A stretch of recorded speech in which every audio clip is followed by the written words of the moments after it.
좋은 것이라고 알고 있지만 당신을 천천히 망가뜨리는 습관 8가지를 알려드리겠습니다. 첫 번째는 다리를 떨지 않는 겁니다. 이 중에서 어른들에게 복 나간다고 다리 떨지 말라는 얘기를 안 들어본 분은 없을 겁니다. 사람이 뭔가 불안해 보이고 주변의 소음과 진동으로 불편을 주므로 예의에 어긋난다고 생각하기 때문인데요. 사실 다리를 떠는 것은 복 나가는 것 빼고는 좋은 점만 있는 습관입니다. 연구에 따르면 다리를 떠는 습관은 가만히 앉아있을 때보다 에너지 소모를 16%나 증가시키죠. 이 수치는 만약 회사에 일하는 내내 다리를 떨었다면 40분 정도의 산책을 대체하는 수준의 칼로리 소모입니다. 게다가 다리를 떨게 되면 혈류가 증가하여 실제로 혈액순환을 개선하는데 종아리는 심장에서 보낸 피를 정맥을 통해 다시 심장 쪽으로 올려주는 제2의 심장의 역할을 하죠. 다리 떨기는 조금 과장해서 앉아서 하는 심장 운동과 마찬가지인 겁니다. 그리고 ADHD 연구에서 다리 떨기와 같은 작은 움직임이 집중력을 유지시키는 데 효과가 있다는 결과를 내기도 했죠. 책상 앞에 앉아서 일하는 시간이 많은 사람들은 복을 포기하고 차라리 다리를 떠는 습관을 들이시는 게 좋습니다. 두 번째는 억지로 아침형 인간이 되는 거죠. 사람들은 낮 12시가 다 되어 늦게 일어나는 사람들을 게으르고 자기관리가 안 되는 사람들이라고 보는 경향이 있습니다. 일찍 일어나는 새가 벌레를 잡는다는 속담이 있을 정도로 새벽 기상을 하는 사람들만이 세상을 바꾸고 성공할 것처럼 이야기해왔죠. 이 이야기는 일정 부분 사실입니다. 아침에 깨어있는 사람들이 햇빛을 더 많이 쬐어 뇌에서 행복 호르몬을 잘 분비하고 규칙적인 수면을 유지하기가 더 쉽기 때문이죠. 하지만 우리는 이런 이야기를 할 때 개개인이 어떤 삶을 살고 있는지 디테일을 놓치는 경우가 많죠. 어떤 사람들은 직장에서 돌아와 저녁 8시나 9시가 되어서야 비로소 개인적인 휴식을 가지게 되기도 합니다. 이런 사람들이 억지로 아침형 인간이 되려면 저녁 10시쯤에 잠들어야죠. 그야말로 하루 일과가 일과 잠으로 가득 차게 되는 겁니다. 이런 기계 같은 루틴을 버틸 수 있는 사람들은 많지 않습니다. 일을 마치고 몸과 마음은 힘들지만 그냥 잠들어 버리기에는 너무 아까운 감정을 느끼게 되죠. 그래서 취침 시간이 점점 늦어지게 됩니다. 사람은 온전히 자기만을 위한 휴식 시간이 필요하거든요. 게다가 어떤 사람들은 일반적인 사람들과 다른 생체 시계를 가졌습니다. 아침 내내 멍하다가 오후가 되어서야 머리가 쌩쌩해지고 생기를 찾는 사람들이 있죠. 당신이 소설가나 만화가 같은 예술계통의 사람들이라면 남들이 잠드는 새벽 시간대에 일하는 것이 더 익숙할 겁니다. 중요한 것은 자신만의 생체 리듬을 이해하는 것입니다. 늦게 잠들고 늦게 일어나는 것이 자신의 리듬에 맞다면 억지로 무리해서 아침형 인간이 되지 마세요. 다만 아침형 인간이 누릴 수 있는 이점들은 캐치해서 부족한 부분을 보충하세요.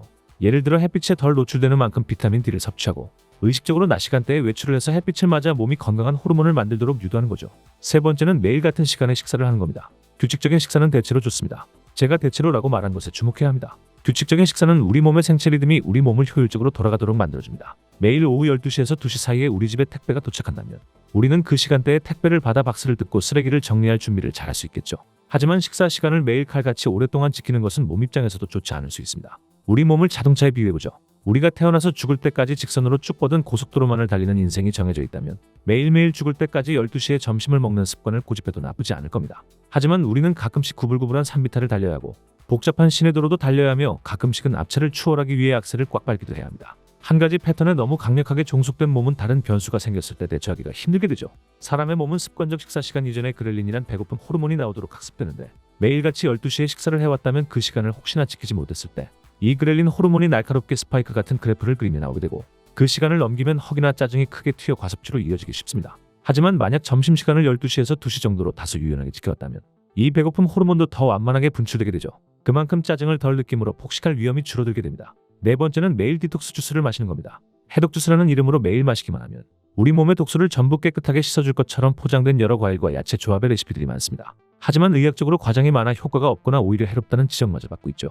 아직도 많은 사람들이 과일이 몸에 좋다고 알고 있지만 비유를 세게 하자면 과일은 나무에서 열리는 설탕과 크게 다르지 않습니다. 특히나 디톡스 주스처럼 과일을 갈아서 마신다면 말이죠. 우리 몸의 혈당을 직접적으로 올리는 설탕류와 다르게 과일에 들어있는 과당은 혈당을 직접적으로 올리지는 않지만 간에서 대사할 수 있는 양을 넘어서게 되면 중성지방으로 바꾸어 우리 몸속에 쌓아놓게 되죠.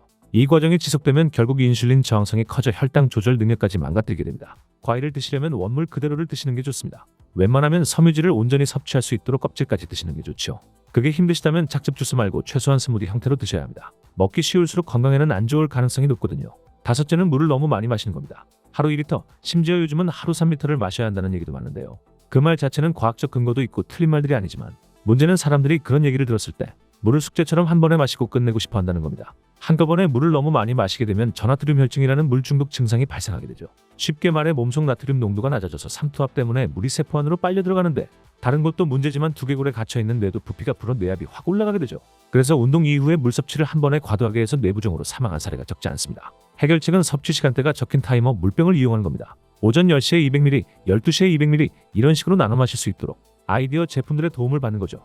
여섯째는 아무것도 안 하는 것에 대해 죄책감을 느끼는 겁니다. 가만히 쉬고 있으면 이러고 있어도 되나는 죄책감에 사로잡히는 사람이 많습니다. 그런 사람들을 게으르다거나 시간을 낭비하는 걸로 보는 경우도 있죠.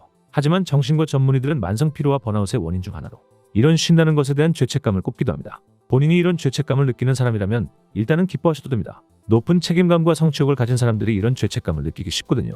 이런 사람들은 가만히 있으면 불안해져 끊임없이 무언가를 하게 되는 일 중독에 빠지기 쉽습니다. 그러나 알아두셔야 하는 게 우리 몸과 뇌는 하루 중에 멍 때리는 시간을 반드시 가져야 합니다. 그래야 휴식을 마치고 다시 일을 시작했을 때 더 창의적이고 효율적인 루트를 만들어내게 되거든요. 우리가 자전거를 탈 때 매 순간마다 페달을 밟진 않습니다. 가속도가 붙으면 가만히 내버려둬도 자전거가 굴러가고 그 사이 우리는 다시 다리에 힘을 충전해 페달을 밟을 힘을 비축하죠. 본인이 이러한 스타일의 죄책감을 느끼는 분들이라면 휴식 자체를 할 일 목록에 추가해서 의무적으로 지켜보세요. 15분이든 30분이든 타이머를 맞춰놓고 그 시간 동안은 완전히 놀거나 멍 때리고 타이머가 울리면 다시 일로 돌아가는 거죠. 이러한 방법은 휴식을 생산적인 일의 일부로 만들어 죄책감은 완화시키면서 효율을 더 올리도록 도와주는 방법이 됩니다.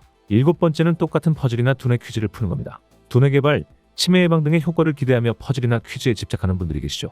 분명히 말씀드릴 것은 퍼즐 자체는 두뇌에 도움이 되는 행위가 맞다는 겁니다. 하지만 한 가지 종류의 퍼즐, 예를 들어서 스도쿠를 매일같이 하는 행위는 운동으로 치면 덤벨걸로 이드만 단련하는 행위와 똑같습니다. 두뇌에는 다양한 영역이 있고 이들을 균형 있게 단련하고 싶다면 다양한 분야의 퍼즐을 푸는 게 좋습니다. 예를 들어 스도쿠는 집중력과 작업기억, 지속력을 키워주죠.